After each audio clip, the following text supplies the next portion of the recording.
Our story is similar to many others. We met in college, dated occasionally, and then one day I realized I didn't want to date other girls. I wanted to spend all my time with Mary Beth. Apparently, around the same time, she decided she wanted to spend time with me. We were a steady couple for the rest of college and married 3 months after graduation. Mary Beth never got to put her college education into practice. 3 weeks after the wedding, we found out she was pregnant. She gave birth to Gloria, and 11 months later she had Alexander. She decided she was going to stay home, and I didn't object to that. A year after Alex was born, Melanie was born, and Mary Beth decided that 3 was enough and got her tubes tied. We lived in the house my parents left me in their will. They had died prematurely when a sheriff's deputy involved in a high-speed chase lost control of his patrol car and hit them at full throttle. The house was a 100-year-old farmhouse on 800 acres. The house had been built by my great-grandfather and passed down through the generations. Each generation had added modern touches to it, so even though the outside of the house seemed very old, the inside was quite modern. And there was a large barn and equipment shed on the property, which was actually a large 6-car garage. There were a few other small buildings, such as the dairy barn, which was no longer used as a dairy barn, but was used for storage. The place was free and clear, thanks to the county's decision and my parents' life insurance. I never wanted to be a farmer like my great-grandfather, my grandfather, and my father, so I leased the property to the Martins, who were our neighbors to the south.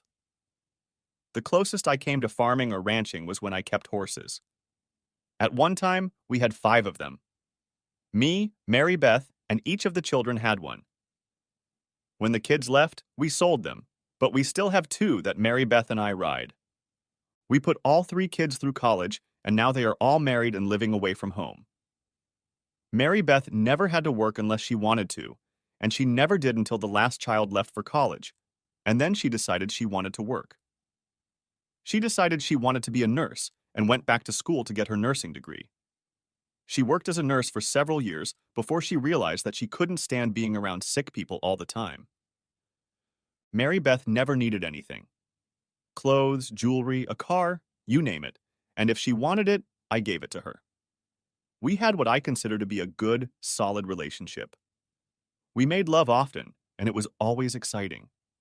She is a very beautiful woman, and I always showered her with compliments, attention, love, and affection, all of which makes what happened so hard to understand. Next chapter. It was Tuesday, and after breakfast, Mary Beth and I had a cup of coffee on the patio and talked about what the day had in store for us.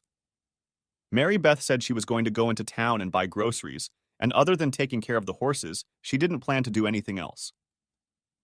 All that awaited me was another day at the office. I drove toward town, and as I pulled onto the railroad tracks about a mile south of town, I found a stopped train blocking the crossing. I sat there for about 15 minutes, and then got out of my pickup and headed toward the crossing to find out what was wrong. I found a guy checking the coupling between 2 boxcars and asked him what was going on. A train had hit a cow, and they were waiting for the sheriff, and he was apparently on the other side of the county. They couldn't move until he arrived. I got back in my truck, turned around, and drove back home. When I got home, I went into the house and Mary Beth wasn't there. Her car was still parked where it was, so I figured she was in the barn taking care of the horses. The barn is about 200 yards from the house, and I headed toward it. As I approached the barn, I saw the tail end of a pickup truck. It was my friend Mike's truck, and I wondered what he was doing behind my barn at this time of day. I went down behind the shed and checked it out, and sure enough, it was Mike's truck. The door to the stall was right there. I opened it and went inside. As soon as I was in the room, I heard the woman's voices. I quietly moved over to where I could look into the barn itself, from where I could see in, and what I saw ruined my whole day. Mary Beth was with Mike, and it was clear what they were doing. I could feel the heat building up inside me. I wanted to get a deer rifle and destroy them both.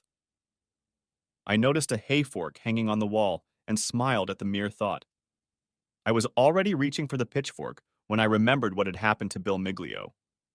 He got life without parole. I didn't want that. I'd make Mike and Mary Beth pay, but I'd plan it so I wouldn't go to jail. I turned and walked out of the barn, and on my way out the door, I noticed the water hose that Mary Beth used to fill the horses with water. On a whim, I took it, inserted it into the fill tube of Mike's gas tank, and turned on the water. I filled the tank, turned the water off. Then, after cooling off a bit, I went back to the barn. I got out, got in my truck, and drove to work. The train was gone. I walked into work and explained my absence, to which I was told that they already knew about the train and figured that was why I wasn't there. After work, I headed home, and on the way, I passed a tow truck that was towing Mike's truck. I laughed and thought, this is just the beginning, asshole. Just the beginning. I spent the rest of the drive home thinking about what to do about Mary Beth. She had to pay. I wouldn't be able to rest until I made her pay. Driving up to the house, I forced myself to act normal around this cheating whore. At dinner, I asked Mary Beth if she had talked to Alice, Mike's wife, lately. Why? About what? Why do you ask that? Just curious. We've often invited her and Mike over to our place, but I haven't seen her in a while. I was just wondering if something happened. Did something happen between you two that I don't know about? I saw something flash across her face as she replied, No. I actually talked to her this afternoon. She told me that someone damaged Mike's truck by pouring water in the gas tank. Maybe he got caught entertaining someone's wife? Mary Beth got an amused look on her face, and I continued. Rumor has it that Mike is having fun with some whore and has picked up an STD. At this point, Mary Beth turned pale, and I walked out of the kitchen. I laughed to myself and headed to the barn to work on the 30-year-old John Deere I was restoring. I worked on it for a couple hours and then went back to the house. Mary Beth was in the living room, and I could hear her on the phone, so I quietly moved over to where I could listen. Are you absolutely sure? Damn it, Mike, if you have something, you gave it to me, and I'll end up giving it to Ralph. Once that happens, he'll know, and then God help us. And how did these rumors come about? Are you bragging about making me? No, I don't want to stop, but I want to be safe. Okay, same time. I'll see you then. I walked into the room just as she hung up the phone. That was Alice. Mike's truck has been fixed. I asked if they wanted to come over for a barbecue on Saturday. She said she'd check with Mike. Is that okay with you? Great, I said, and went into the kitchen to get a beer. I drank the beer and thought about Mary Beth. She was going to be put out on the street very soon, but I wanted revenge first. And Mike was going to get hurt too. Next chapter. Late that night, Mary Beth called me and asked if we could go out for dinner and drinks. I figured why not? If I was lucky, I wouldn't find another source. Usually when we go into town, Alice and Mike join us. Mary Beth said she thought it would be a good idea if it was just the two of us. When we walked into Dusty's and headed to our usual table, we found Alice and Mike already sitting there. Seeing the looks that Mary Beth and Mike exchanged, I just smiled and pretended not to realize who they thought I was. We joined them, sitting and talking until the band tuned up and started playing. I noticed that Mike was drinking more than usual and wondered if he felt guilty for sitting there looking at me. I also noticed the looks exchanged between Mary Beth and Mike. Bob and Mary Hopkins joined us, and that eased the tension a bit. A nice, slow tune started playing, and Alice tried to ask Mike to dance with her, but Mike said he didn't feel like dancing. Mary Beth suggested that I dance with Alice, and I got up and led her out onto the parquet. I figured that offering to dance with Alice was Mary Beth's way of getting Alice and me out of the way so she could talk to Mike. I guess I was right, because a minute later I saw the two of them on the other end of the parquet. I wondered how clueless Mike and Mary Beth thought I was. For the next 2 hours, Mary Beth danced with Mike about twice for every time she danced with me. I didn't care because I knew something they both didn't, which was that they would both pay for their actions, and it would happen sooner rather than later. Besides, it wasn't hard to dance with Alice. When Mary Beth and Mike left, I thought I might pay a little attention to Alice. Mary Beth wanted to leave about a half hour before last call, so I headed to the bathroom to wash up before heading home. Mike was in the bathroom, more than a little drunk, and he was running around with a couple of other guys. I did my business and left. As we drove home, I told Mary Beth that Mike was in the bathroom complaining to Maury Phillips that there was a woman he wanted to take out to the parking lot and entertain, but her husband and Alice were there, so he couldn't. I jokingly asked him if he would share if I distracted her husband and Alice. He just laughed and said the woman was a whore. Out of the corner of my eye, I noticed how Mary Beth's face changed as she thought about what her lover might have said about her when he was drunk. Hopefully, I was on my way to poisoning the well. Next chapter. I talked to my lawyer on Wednesday, and he told me that I would need hard evidence if I was going to divorce Mary Beth because of adultery. We have a guilt-free state, but local judges have been known to take a tough stance on the adulterous party. On Thursday, as I was getting ready for work, Mary Beth reminded me that she was going to visit her cousin and might be late getting home. I told her I remembered. I had arranged an afternoon swap with one of the guys, so when I left the house to go to work, I drove to the back of the lot and parked so that there was a bunch of trees between me and the house. I got to the barn and entered the stall. There are stairs from the changing room to the hayloft, so I went up to the hayloft and positioned myself so I could see the house, get a good view of what was going on in the barn, and not be seen. It was a long wait, and I was beginning to wonder if I had miscalculated, when suddenly, about 11 o'clock, I saw Mary Beth heading toward the barn. I always arrive early and let the horses out of the barn and into the corral. When Mary Beth comes downstairs, they go to her because they know she is going to feed them. She gave them some oats, and then she swept out their stalls.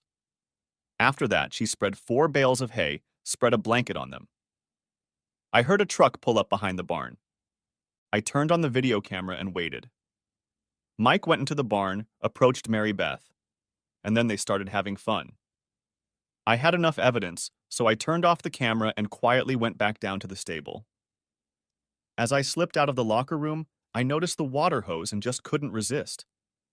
It might make him wonder about his truck not running after his visits to Mary Beth, but so what? Let him wonder if I'm following him. Make him start looking over his shoulder. I drove into town, had a couple beers to kill time, and then headed home, arriving at the usual time. I grabbed a snack and sat down to watch TV. Mary Beth got home around 8 and told me she wanted to go to bed early. On Friday, on my way to work, I dropped off the videotape at the lawyer's office and made the necessary plans to ruin Mary Beth's day on Sunday morning. When I got home, Mary Beth was all worked up again, and I wondered if Mike had stopped by again. I wondered when the guy was working. Whatever. I gave Mary Beth what she wanted, and then we had a late dinner and watched TV. When we went to bed, she wanted to go out again, and I didn't discourage her. I had to work every third Saturday, and today was my work Saturday. As I got ready to leave for work, Mary Beth reminded me that we were going out with Mike and Alice tonight, and they were coming to pick us up at 6:30. I told her I remembered and left the house. When I got home, Mary Beth was already dressed and ready to go out. And Mike and Alice showed up right after I had showered and changed. Mary Beth was fussing around trying to get us out of the house, but I told her to slow down. I told them that I needed them to come into the room so I could show them the funny video I had made earlier that day. They came into the room and I told Mary Beth to press play on the VCR.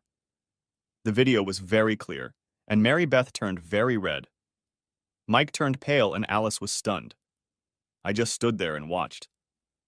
Alice came to her senses first, and with a cry of, "You rotten son of a bitch," she kicked Mike in the balls with her knee and then said, "You're not coming with me in the car. You can walk home for all I care, and don't be surprised if when you get home all the doors are locked." She hopped out of the house and I grabbed Mike by the collar of his shirt, pulled him to the front door, and pushed him outside. Mary Beth followed me, and when I closed the door, she said, "I think we need to talk. We can do it in the living room." I sat down in a cushioned chair across from Mary Beth, who was sitting on the couch, and told her, "I'm filing for divorce, using adultery as grounds, and I want you out of the house. You have until Monday to pack your things and leave." "I'm not going anywhere." "Do you really want to divorce me?" "Absolutely." "Are you going to tell me you don't love me?" No, I can't tell you that. I love you, but I can't live with you anymore. Not after what you did to Mike. Well, I love you, and you're stuck with me. Only a fool would turn that down, she said, standing up. I'll wait for you in the bedroom. She had a long wait ahead of her. I slept on the couch and made plans to move her stuff out of the house, and once all her stuff was out, she would leave, even if I had to pick it up and carry it out. As I fell asleep, I thought about Amber and pondered what an acceptable waiting period should be. In the morning, I was in the kitchen making coffee when Mary Beth walked into the kitchen. You didn't go to bed last night. Slept on the couch. You're not going to divorce me because I entertain myself at my leisure, are you? Of course I'm going to. You're not thinking straight, dear. This is a no-fault state, and you know as well as I do that in a divorce, I'll get half of everything we have. We have nothing, Mary Beth. Everything we had in savings went toward the kids' college tuition. You'll get your car, your clothes, half of your household goods, and your horse. And if you look it up, you'll find that 3 judges in this county have never, ever, ever awarded alimony to a cheating wife. You'll have to sell the farm and give me half. I know you've got your memory blown out, Mary Beth. You've forgotten your wedding vows, and you've also apparently forgotten the prenup you signed when we got married. It releases the family farm from any lawsuits you might file against it. You need to start deciding where you're going to live, Mary Beth, because after that man, I pointed out the window at the car pulling up, is done with you, you're out of here. You bastard! You're not going to get away with this. I'll hire a lawyer and we'll get this prenup dissolved. You can spend all the money you don't have on a lawyer if you want, but I'll tell you right now that it won't do you any good. We'll see about that.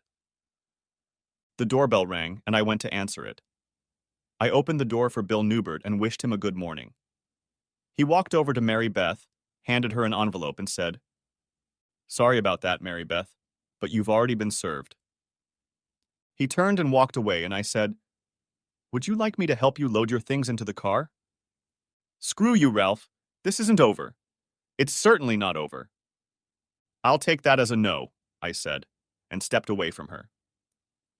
Mary Beth loaded her clothes into the car while I watched her from the living room window. When she got into the car to leave, she saluted me with one finger and then pulled back.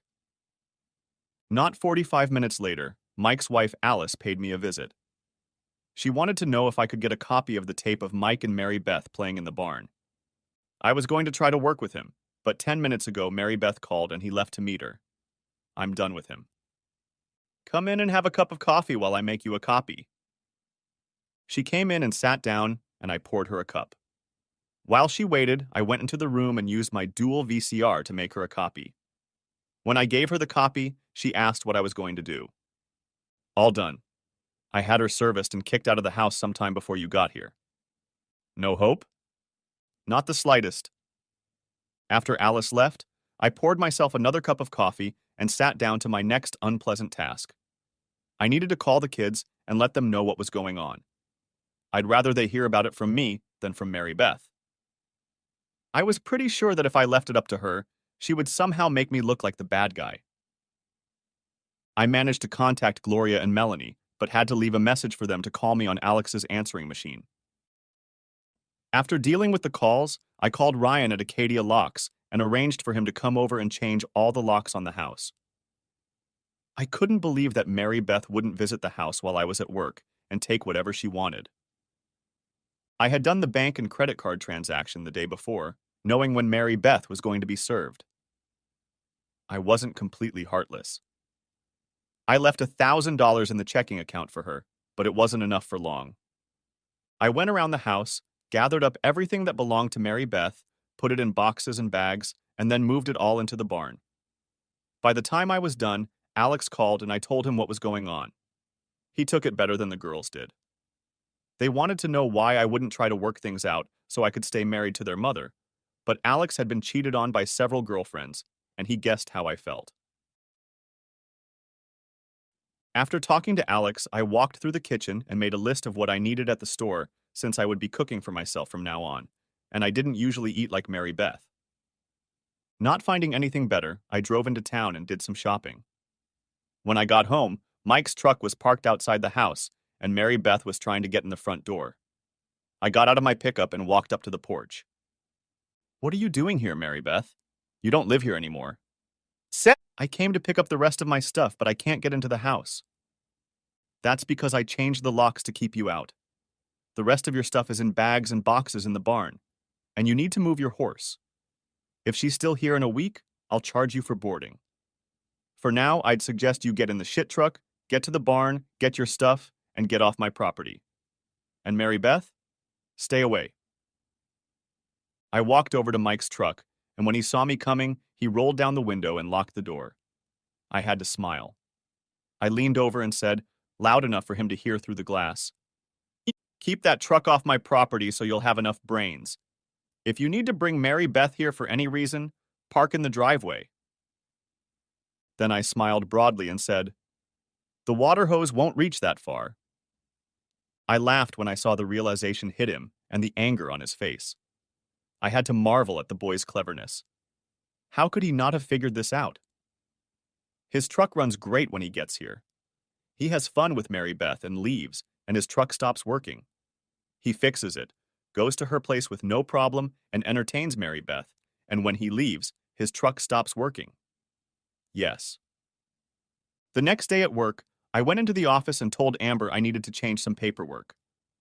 I took Mary Beth out of the health insurance and changed the beneficiary on the life insurance provided by the company from Mary Beth to the children. Amber asked why, and I told her I was divorcing Mary Beth. "You're already divorced?" "Yes." "I could use a dance partner at the VFW this Friday." "Then I'm applying for the job." "Are you really going to consider this as a job?" "It's something I'm definitely going to work hard at. I want to do the job well enough to make you want to work with me again." She smiled and said she'd look forward to it, and I left her office in a pretty good mood. I spent my lunch break having fun. I had spent some time the night before making videotapes from the tape I had with Mary Beth and Mike, and I had driven all over town, looking in every gas station and restaurant restroom. I even visited the men's and women's restrooms at Walmart. I taped a picture of Mary Beth with Mike up her ass to every available stall I could find. On the picture I printed, "To have a good time, call Mary Beth at..." There was her cell phone number. Underneath that message I wrote, "If you continue to get a busy signal, call Mike at another phone number to schedule an appointment." Then, pleased with myself, I went back to work. I hadn't been in the office 15 minutes when I got a call from Mary Beth. "Damn you, Ralph. What the hell is going on with you?" "So I wanted to have some fun after 24 years. "So what?" "It didn't mean a damn thing. It was just fun, for Christ's sake. It didn't cost you shit. You got all you could get anyway. Hell, you got more than that. Mike may have gotten something, but you got love. How could you do such a disgusting thing to me? I thought you loved me." "Once upon a time, Mary Beth. Once upon a time. Have fun with your new freedom. Bye." And I hung up. I sat with a wide smile on my face as Amber walked into my office. "Is that a smile for me?" "You bet it is. Just thinking about our Friday night." We made small talk for a couple minutes, and then she gave me some papers to sign, after which we had to get back to work. After work, I stopped by the drop-in for a couple beers, and then headed home to make myself dinner. I was finishing my second long neck when what I hoped would happen happened. Mike walked in, saw me, and headed straight for me. "You rotten son of a bitch," he growled, and then took a swing at me. I didn't try to block the blow. I forced myself to take the blow and then shook myself off and kicked the shit out of Mike. Phil, the owner of the place and the evening's bartender, asked, "What the hell's gotten into you, Ralph? You guys have always been best friends." "I caught him entertaining Mary Beth, and he's pissed because I told his wife and let her see the pictures I took. Can you imagine that? He entertains my wife and I'm the son of a bitch?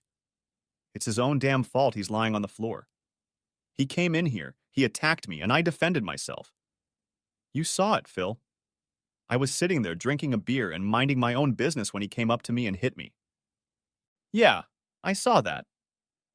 "Anyway, he was just unlucky that I was still full of anger over what he did, and it kind of fueled my rage when I fought back." Did he really entertain Mary Beth? Has he been in your bathrooms lately? No. I clean them before I open them, but I use a separate restroom in the back of my office. Check the stalls in the public restrooms. I tossed a 10 on the counter and left. Mike was still lying on the floor and groaning when the door closed behind me. He wouldn't be doing Mary Beth any good for a while yet because I kicked him in the balls a couple or 3 times. Needless to say, I was smiling as I drove home. After we met, Mike ended up in the ICU at County Hospital, and I later learned that he blamed Mary Beth for the loss of one of his testicles. Alice kicked him out and used the copy of the tape I gave her to sue him for divorce, using adultery as the grounds. I was very proud of myself. Next chapter. I had a great time with Amber at the VFW dance, and as I was walking her home, she said, "You do know that the only reason I didn't run after you was because you were married, right?" "No, I didn't know that. I do know that there have been times when I've looked at you and wished I was married." "Then let me ask you this. Is this breakup permanent, or are you just going through a crazy fit, and will you reconcile with Mary Beth later?" "There will be no reconciliation. It's over between us, and you can take that to the bank." "Then maybe you'll have dinner with me tomorrow at my house?" "I'll bring wine and dessert." Next chapter. News travels fast in small towns, and at 2 o'clock on Saturday afternoon, I received a call from Mary Beth. "I see it didn't take you long to replace me." "You haven't been replaced yet, Mary Beth." "I heard you went out with that slut Amber last night." "Now that's a laugh. A slut like you calling Amber a slut." "I'm not a slut." "I can't prove it. Not after I saw you and Mike doing it in the barn."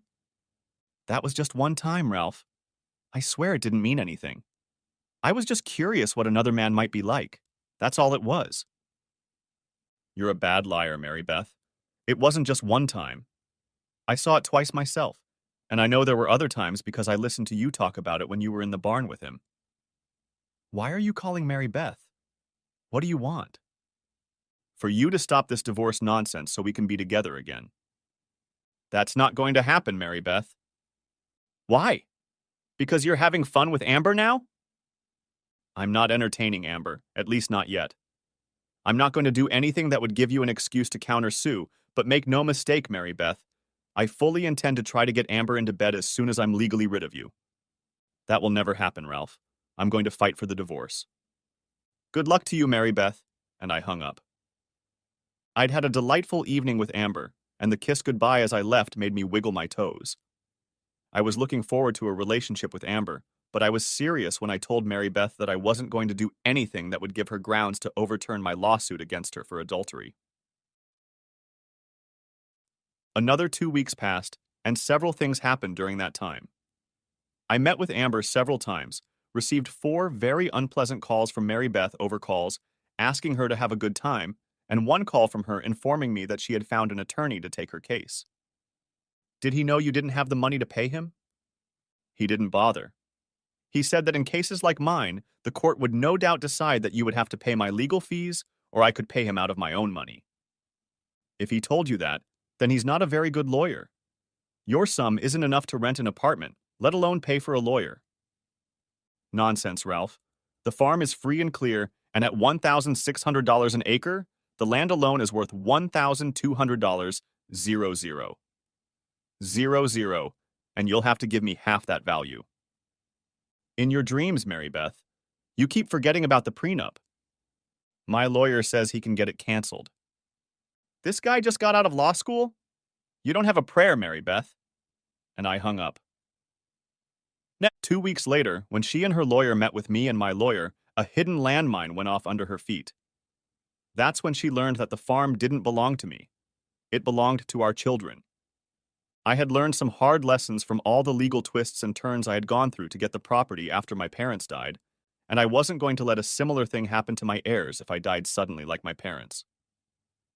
I formed a limited liability corporation and placed the farm in it.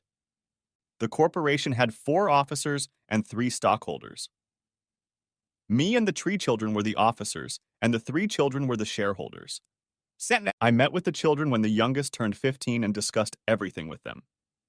I explained why I excluded their mother. They understood my reasoning and agreed not to mention what we were doing to Mary Beth. My reasoning was that from the beginning, when great-grandfather started the farm, it was decided that she would stay in the family. This was reinforced by the fact that great-grandfather passed it on to my grandfather, who passed it on to my father, who passed it on to me in his will. If I had died an untimely death, Mary Beth would have inherited it and would probably still be young enough to remarry, at which point the farm could leave the family. I, on the other hand, did everything I could to keep the farm in the family. The decision to leave Mary Beth out of it was made to keep peace in the family. She might understand, but she might not. So why take the risk if the family was going to be frosty? At the same time, other legal documents were passed, such as the one that said that none of the share owners could sell their shares to anyone outside the family, and that all wills had to state that their shares would stay in the family. To be honest, I didn't know if any of this would survive my death, but if I had already died, I'd be out of the picture. But the highlight of that day in my attorney's conference room was that Mary Beth and her attorney now knew that they too were out of the case. Mary Beth fainted when she found this out. When she was brought to her senses, my attorney told Mary Beth and the shark, her words not mine, she had hired the rest of the bad news. Since the assets are pretty dry, I was able to expedite the process. I have us scheduled for next Tuesday for a preliminary hearing. We drew Judge Heinemann. If Mary Beth's attorney knew anything at all, he would know that Heinemann was the equivalent of a hanging judge when it came to divorces in which adultery played a role. If the perpetrator was a man, he was raped to the extent that the law in a no-fault state allowed. If the perpetrator was a woman, she got the absolute minimum that Heinemann could give. If children were involved, he was known to give custody to the father and use any technicality to avoid paying child support to the woman. I was sure that Mary Beth's attorney knew that unless a miracle happened, he would be out of luck in terms of getting a fee from me. I left the attorney's office and went back to work where I asked Amber if she wanted to celebrate with me after work, and she said she would love to.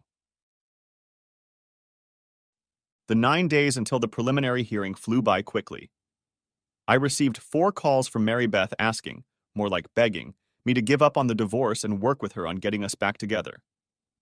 During the 4th call, I asked her if she could give me one reason why I should do this, and she said, "Because you know I love you, Ralph." It was an affair, Ralph. It didn't mean anything. I got curious, and after 24 years of being with only you, I wanted to see what it would be like with another man. I just wanted to try something different. It was just a fling, and it was already on its last legs when you found out. He was starting to show possessive tendencies, and I was going to put a stop to it. Damn it, Ralph, I love you. Always have, and for 24 years I've done everything I could to prove it to you. I know you loved me, and I know that love can't just be turned off like a light switch. Don't let a stupid affair destroy 24 damn good years. Go have an affair of your own. You said you intend to sleep with Amber, so go do it. Call Alice and see if she wants to get even with Mike. We were good together, Ralph. Please don't let it end. We could have made it work if you had talked about curiosity before you started dating Mike, but you didn't, did you? To you, Mary Beth, it might have been just an affair, but to me it was pure treason. It was a stab in the back, and with a man who was supposed to be my friend. I don't see a way back for us, Mary Beth. I'm sorry, but I just don't. Take care of yourself, Mary Beth. And I hung up the phone. As I hung up, I wondered if I had done the right thing. 24 Tears had been beautiful up until the day I saw what she was doing in the barn. I had to admit the pull was there. Mary Beth was a well-known personality, while Amber remained a mystery to me. I still couldn't understand how a 24-year-old beauty could interest a 44-year-old man. I was attracted to her, of course, but could there be more to this relationship? I didn't know, but I wanted to find out, and to do that I needed a divorce. I needed to be single again. It may be old-fashioned of me, but I had made some vows, and I had always been a man of my word. Mary Beth's call planted a seed in the back of my mind. Would Alice be willing to play get even? Then there was Martha Rich. She lost Henry to cancer a little over 2 years ago, so maybe she's ready to start dating again. At the preliminary hearing, everything was clear and straightforward. A 50-50 split with the farm excluded. No alimony was awarded. The judge commented on the fact that Mary Beth was a registered nurse and that not only was County General looking for nurses, but Centura Hospital as well. Centura was 30 miles away in Overton, but the 30-mile trip was not onerous. Mary Beth's attorney insisted on scheduling court-ordered counseling, and the judge asked me how I felt about it. It would be a waste of time and money. She cheated on me, and talking for an hour a week isn't going to help her get over it. Talking might help her realize why she did it, but it would do nothing to make me believe she would never do it again. More than that, it will be a weekly reminder of what I'm trying to forget. I see your point. He put down his little wooden gavel to finalize the proceedings, and 6 months later the divorce was final. As I left the courtroom, Mary Beth was crying, and I felt a sudden urge to hug her and comfort her. This urge I successfully overcame. Next chapter. That pounding of the gavel on the table set me free as far as I could tell. It freed me, at least in my mind, from my vows, and I called Amber and asked if she wanted to celebrate with me that night, and she said she'd love to. We had a nice date and I drove her home, but when I tried to move on to a more serious relationship, she blew me off. All that happened today, Ralph, is that you are now legally separated. You will still be married until the divorce is final. I want you, Ralph, but I won't get involved with a married man. That certainly got me thinking and changed my perspective. I was at Safeway buying groceries and ran into Alice. She said she'd heard about my hearing and then asked how I was feeling. Loneliness. Something unfamiliar to me. I'm familiar with the feeling. 17 years we've been together, and suddenly I'm alone. Are you doing anything tonight? Besides watching TV? No, not really. Would you like to have dinner with me? At the Roadhouse and then maybe a drink and dance at the barnyard? I'd love to, Ralph. What time? How about I pick you up at 6:30? I'll be ready. We managed to avoid direct mention of Mike and Mary Beth at dinner, but they were a constant presence in the background as we talked about what we'd been up to lately. Alice was a financial controller. She was head over heels in her job, and her life consisted of getting up, going to work, staying late, and then coming home and falling into bed. We finished dinner and then went to the barnyard for drinks and dancing. After a few drinks, Alice got candid, and I got the whole story. After she kicked Mike out and filed for divorce, she had been dating a lot, trying to cheer herself up. The problem was that every guy who asked her out expected something more from her at the end of the night. They thought that because things were stable in my marriage, I missed her and needed her. After a dozen or so dates, I said to hell with it and stopped dating. I won't take offense if I ask why you said yes to me? Promise you won't laugh? I promise. I said yes to you for the same reason all my dates asked me out. You were married and used to getting it all the time, and I figured you'd miss it and need it. To add to that, my dates were right. I did miss it and needed it. I just didn't want to have a reputation. Besides, I wanted to get back at Mike somehow. You're an evil woman. You let me spend all that money on dinner and drinks, even though you could have opened the door when I came in and said, "Great, you're here. Let's go to the bedroom." I really didn't feel like it either, but I forced myself to have another drink and dance 3 more dances before I suggested I leave. In the car, I asked, "Your place or mine?" My place. Pulling up to her house, I asked, "Are you sure about this? You don't have any chance of making up with Mike?" Not the slightest chance. Mary Beth wasn't his first. She's just the first I'm not going to forgive him. Why won't you notice and forgive him for the others, but not this one? The others I just knew about. I didn't have a visual of the others, but Mary Beth came with pictures and sound. What about you and Mary Beth? Do you have a chance? I learned a long time ago never to say never, but it's unlikely. Unlikely but possible? I shrugged. It doesn't matter to me, babe, so come on in and let's get on with it. The next morning, she wanted me to call in sick and spend the day with her, but I told her I had some very important contracts to review and comments to submit, so there was no way I could afford to miss work.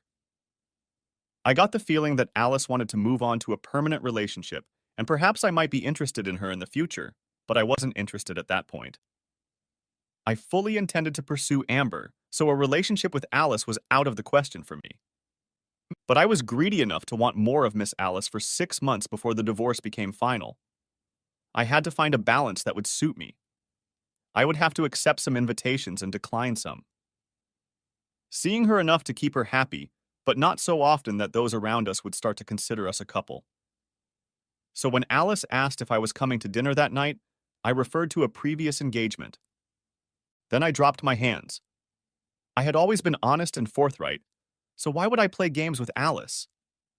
That wouldn't be the me I always thought I was. Be honest with Alice, and let the chips fall where they may. What did the wise man say? Something like, don't let your head get so big that you can't fit a hat on it? Alice made us breakfast, and over scrambled eggs and bacon, Alice said, I'm not ready for a new relationship yet. You're a really nice guy. Maybe somewhere in the future we'll work something out. I'm just not ready yet. I do want to do more of what we've been doing, but I don't want to be a couple. I don't want to be, at least not yet. Are you okay with us having a friends with benefits type relationship? Maybe once a week or so? What can I say to that other than, I totally understand. I feel the same way. I'm not going to break up with Mary Beth until the divorce is final in 6 months, but I'd like to see you once in a while, and not just to play on the bed. How about dinner, drinks, and dancing next Friday night? I'd love to. Next chapter. Again, news travels fast in small towns. I was doing laundry around 3 in the afternoon when I got a call from Mary Beth. I see you took my suggestion about getting revenge on Alice. Now that we're even, can I come home? No, Mary Beth, you can't. We're getting a divorce. You're not thinking straight, Ralph. I love you, and you know perfectly well that I love you, and I know you love me. Getting a divorce is just silly. We ought to be together. I'm sorry, Mary Beth, but I need a divorce. You need one? Why? I told you I intended to get into bed with Amber, and in fact, you even suggested I do so, if I remember correctly. So? She said she wouldn't get involved with a married man, so I need to get a divorce if I want a chance to do her. Bye, Mary Beth. I hung up the phone and went back to my chores. When I finished everything I wanted to do, I decided to go into town and have dinner at Bernie's Diner. I ate, had a beer, and when I walked out to the parking lot, I found Mike sitting in the back seat of my truck. Apparently, Alice had wasted no time in letting him know that I had visited his bed and his soon-to-be ex-wife. He wasn't alone. Jimmy Farrell was with him. Jimmy and I went back to high school, and all the way from 3rd grade through high school, we didn't like each other. We fought a few times, and we were about evenly matched in the win-loss column. I guess Mike figured he could take me on with Farrell, and probably could if I let him. But I wasn't going to do that. I knew Mike well enough to know that he would want to give a speech before the game started, and I wasn't going to let him do it. I walked over to the two of them. Mike sat on the back door and looked at me with a smirk on his face, and Jimmy just stood there smiling, knowing that if the two of them went up against me, I was done for. When I got to where they thought I should stop and start talking, I put my head down and ran straight at Farrell. They didn't expect me to attack, and it took them by surprise. I headbutted Farrell in the middle of his face and broke his nose. As his hands went up to his face, I hit him with my right knee, knocking him outward, and he fell with a scream. I turned to grapple with Mike, but in my hurry to get off the back door, he stumbled and was trying to catch his balance when I got to him. I beat the snot out of him, stopping between kicks to get back up and kick Jimmy so he wouldn't fall. I leaned over and then said, I'm sick of messing with you, asshole. You know I have a concealed carry permit, and I'm going to start using it. Next time you come after me, I'm going to shoot your sorry ass. I pinned his head to the ground, walked over to Farrell and gave him another kick in the ribs, then drove home. The next 6 months passed monotonously. Mary Beth called a couple times a week to ask if I'd come to my senses and was ready to let her go home. 2 or 3 dates a week with Amber, and at least once a week going out with Alice and getting benefits from her. Small towns being what they are, Amber didn't immediately know about my going to the benefits office and brought it up one night when we were at a dance at the VFW. I was honest with her. I'm a man used to getting entertainment on a regular basis. I have needs, and you are off limits until my divorce is final. Alice has the same needs, but she doesn't want a permanent relationship. She doesn't want a reputation, and neither of us wants emotional attachment, so we take care of each other. It works for us. Amber didn't say anything back to that, but when I drove her home that evening, the usual kiss didn't follow. I began to suspect that our relationship wouldn't last long. That feeling was reinforced, at least in my mind, when Amber seemed to be avoiding me at work on Monday. It didn't bother me as much as it could have, because the more time I spent with Amber, the less likely it was that we'd have a long-term relationship. Don't get me wrong, I would love to have a long-term relationship with Amber. She was an attractive redheaded girl and she was fun to date, but the problem was the age difference. I still couldn't understand what she was doing spending time with a man who was almost old enough to be her father. I had no illusions about myself. I looked decent and was in pretty good shape, but there was nothing special about me, and Amber had plenty of cute guys her age who were constantly trying to date her. We were from different generations. We didn't like the same music, TV shows, books, sports, or even food. She loved Oriental food, and I couldn't stand it. She liked hard rock, acid rock, and even a little rap, and I liked country western, bluegrass, and jazz. She loved golf and would go out every Sunday morning and hit the ball, and I thought it was a waste of time, just like she thought my bowling was a waste of energy. We had nothing in common. Amber was still avoiding me on Tuesday, and even if she hadn't, we wouldn't have done anything that night anyway, because Amber had to attend her literature club meeting at the library on Tuesday. Alice was in Overton visiting her sister, so I had a rare free evening and stopped by the drop-in for a couple beers after work.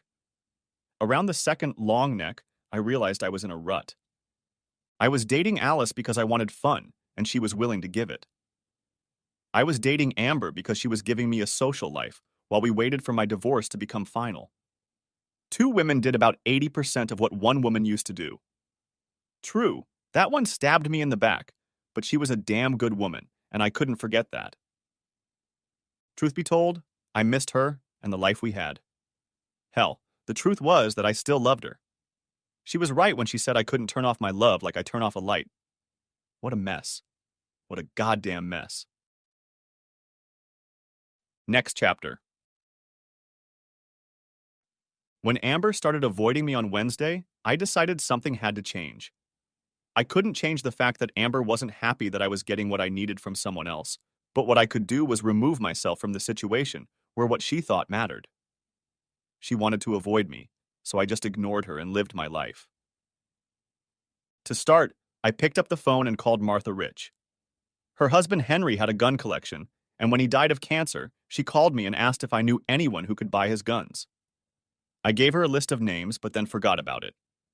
Martha was a beautiful woman. I dated her in high school, and we were almost doing well until Henry transferred from another school and stole her away. Henry had been gone a long time, and I wondered if Martha was ready to take the plunge into the dating pond and used Henry's collection of weapons to start a dialogue. Yes, she still had a few guns, and I arranged to stop by her place after work. And I took it as a good sign that she had applied fresh makeup and was wearing high heel shoes when she opened the door. She showed me what she had left of Henry's collection.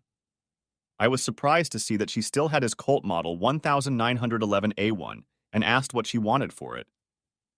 Having decided to sell the collection, she had looked up information on the web, so she knew how much the gun was worth, and surprised me by offering it for about 25% less than it was worth. I told her I would take it, but only if she would have dinner with me one night that week. She smiled and said, "Pick a night, Ralph. They're all free." "Would Friday suit you?" "What time?" "6:30? I'll be ready." "Mexican and bar court for two-step and line dancing?" "Great!" I headed home with a big smile on my face. Thursday at work went without incident.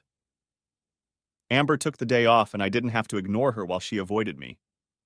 When I got home from work, I didn't feel like going home and cooking, so I stopped by Bernie's diner to grab a bite to eat. The first thing I saw when I walked in the door was Mary Beth waiting at the tables, and I wondered when she started working. Last I heard she was serving drinks at Bud's bar. I knew how things worked at Bernie's, so when I saw Mary Beth, I knew which section she worked in and headed for another. I could have just turned around and left and gone somewhere else. But why bother? It was a small town, and while we both lived in it, we had to run into each other from time to time. It was worth getting used to. As soon as I sat down at the table, Velma came out of the kitchen, saw me, smiled, and walked over to take my order. I nodded toward Mary Beth and asked, "When did this happen?" "It's the third day now. That won't stop you from coming in?"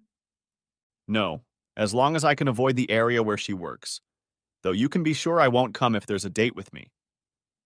"It's none of my business, Ralph, and I know it. But is there no chance of you two getting back together? You two were so good together."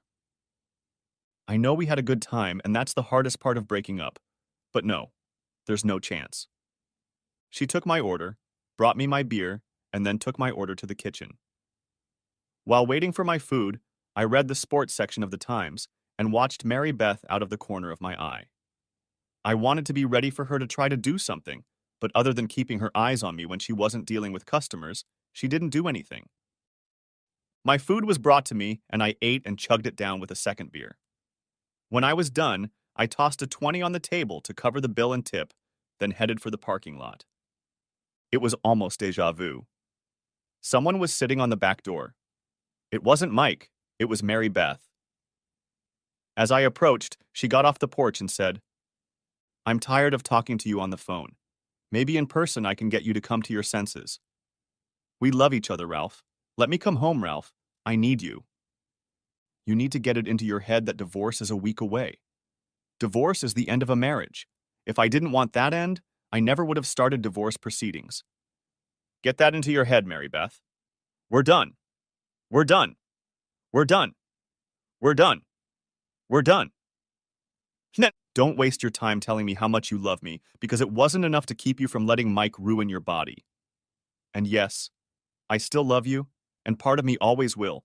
But the sight of you and Mike having fun on those hay bales is imprinted on my memory and isn't going anywhere. Every time I see you or hear your voice, that memory comes back, and I see it in my head clear as day. To keep that memory away, I have to keep you away. If you really love me, Mary Beth, stay away from me. Stay away from me and let that image die." I got in my car and drove home. Next chapter. Around lunchtime, Amber came into the office and asked, "What time are you picking me up tonight?" "Tonight? What's tonight?" "The dance at the VFW. We always go there." "Well, we're not going tonight." "Not going?" "You've been ignoring and avoiding me all week, Amber. I figured that's your way of telling me you don't want anything to do with me anymore, so I have other plans for tonight." She stood staring at me for a few seconds, and then spun on her heels and walked away. My date with Martha went well, and I kissed her on the cheek as I walked her home. I asked her if she would like to go out with me again, and she said she would love to. I was driving home in a good mood, and as I pulled up to the house, I saw a car parked next to the house. When I got closer, it was 600 feet from the house, I saw that it was Amber's car. She got out of the car and stood there waiting for me when I got out of the truck, and before I could say a word, she said, "Okay, I've been avoiding you. It was childish, but I was pissed. You were supposed to be mine and you were having fun with another woman. How do you think I was supposed to feel about that? I know it was my own fault because I decided to wait until your divorce was final, but it was still upsetting to find out you were seeing someone else. Did your date tonight leave enough for me?" "What? All right. Did your date devastate you, or can you pick it up for me?" She saw the confused look on my face and said, "Never mind. I'll find out for myself." She took my hand and began to lead me toward the house while saying, "When I'm done with you this weekend, you won't even want to look at another woman. You're my Ralph. Get used to it." Amber was right. When she was done with me that weekend, I wasn't interested in any other women. Amber and I have been a couple ever since. The day after the divorce, Amber moved in with me. My fears that the age difference would doom us before we even started were unfounded. And after 5 months together, I put a ring on her finger. When I called Alex, Melanie, and Gloria to tell them the news, all three said they wanted to attend the ceremony. When I told them it would be a simple civil ceremony, they replied that I would still need witnesses and let it be them. This worried me, as I didn't know how they would take a stepmother who was only a couple years older than them. Once again, my fears were unfounded. Gloria and Melanie arrived 3 days before the ceremony, and Gloria immediately organized a bachelorette party for herself, Amber, and Melanie, and by the time they got home, they had already bonded. All three could pass for sisters. Alex arrived the day before the wedding, and after meeting Amber, he told me privately that he was angry with me. "She's my ideal woman, Dad. You should have left her alone so I could have a chance at her." "Don't be foolish, Alexander. She's 4 years older than you." "And what are you saying? Older women and younger men are commonplace these days. In fact, you should be ashamed of yourself for robbing the cradle. She's almost the same age as my sisters." Long story short, my children approved of my choice, and 6 months after the divorce was finalized, I said yes for the second time in my life, and another 11 months later became a father for the fourth time when Alan Franklin joined Amber and me. I'll be in my 60s by the time he graduates, but so what? They say children keep their souls young. Epilogue. Mary Beth went back to work as a nurse at County General, met a doctor, and eventually married him. The marriage lasted less than 2 years. It seems the good doctor had no more use for a cheating whore than I did. Two divorced people working in the same place created friction that the hospital administration decided not to tolerate. Doctors have more influence than nurses, so because of budget cuts, Mary Beth was fired. She took a job at Centura Hospital in Overton, where she developed a relationship with another doctor. Will a third time charm her? It's too early to tell. Mike left town after Alice snubbed him after their divorce, and no one has heard from him since. Alice went on dates for a few years, but then finally met a man she thought she could settle down with. They seem to be happy together. Alice and I maintain a friendly relationship, without benefit, of course, and she and Amber have become friends. All in all, the future worked out better for me than I could have imagined the day I found Mary Beth and Mike in the barn. The end. Thanks for watching. I hope you enjoyed it. So subscribe to my channel and watch the next video.